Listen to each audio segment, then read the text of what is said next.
10-3 is the off time of the fifth race. It's an 85 handicap for fillies and mares over 1,000 metres. One thing we can guarantee you is they're going to go quickly here. Don't blink, you'll miss it. And it's a competitive event.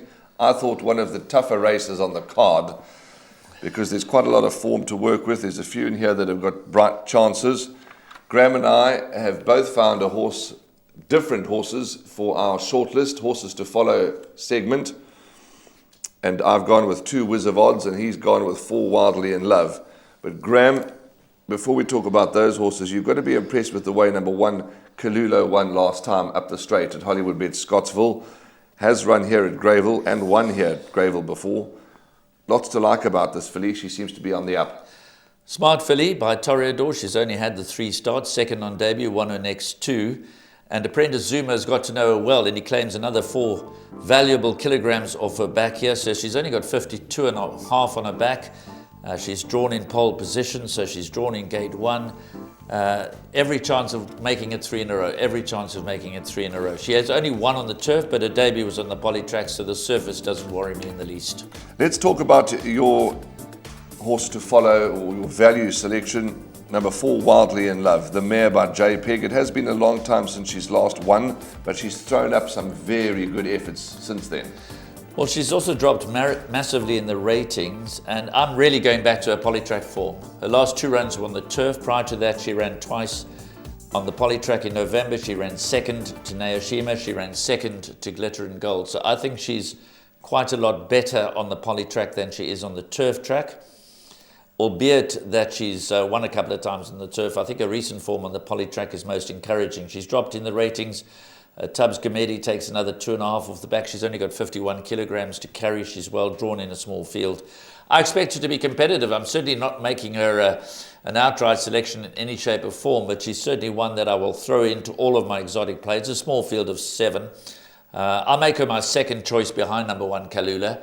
I'm going to give Kalula the benefit of the doubt again. And last time out, Wildly in Love, you were reminding me off air that there was a bit of a mess up at the start when she raced behind Kalula. We had 1 runner declared a non-runner. We had Sophia Erin declared a runner. She got a bit restless at the gates, Wildly in Love. Didn't get away well. But I'm drawing a line through her last 2 runs and judging her purely on her recent polytrack form. But you like number 2, Wiz of Odds, and she's no stranger to winning on the polytrack. Yes, I'll get to Wiz of Odds in a moment, but you just back to Wildly in Love. You know, even that penultimate start, less than 5 lengths to Vivid Jet, was a fair effort. Mark Dixon rates Vivid Jet. Question for you before I touch on Wiz of Odds. 5, Naoshima, keeps winning, has gone up £10 in the ratings for those 3 wins. Can she win again, or was the handicap? Well, on form, she can't beat Wildly in Love. When she beat Wildly in Love 2 runs back by under a half a length, she was giving her 0.5 kilogram. Now she's got to give her 9 kilograms.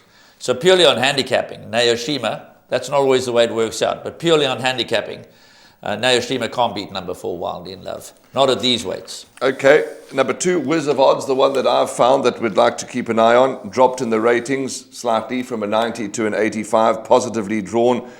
Goes back to the poly track where she's won 2 races from 6 starts. For me, she's the Loca.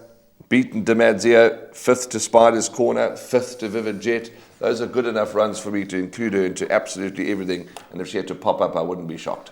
Wouldn't be surprised at all. I think it's a very competitive, interesting little sprint with only 7 runners to face the starter. One we can't not give a mention to is number 6, Hop, Skip and Jump. She's absolutely a course and distance specialist. She is, in fact,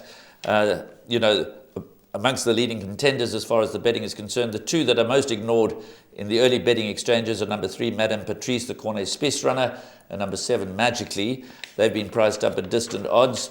But even Madame Patrice could come back to best form. This is maybe where Cornet Space is going to surprise us a little bit. But I think it's a very competitive race. Kalulo sets a standard, but you've got to go wide. We're going to be in for a thrilling finish. One can't help but get that feeling. We've been treated to some thrilling finishes of late, and this race could be no exception.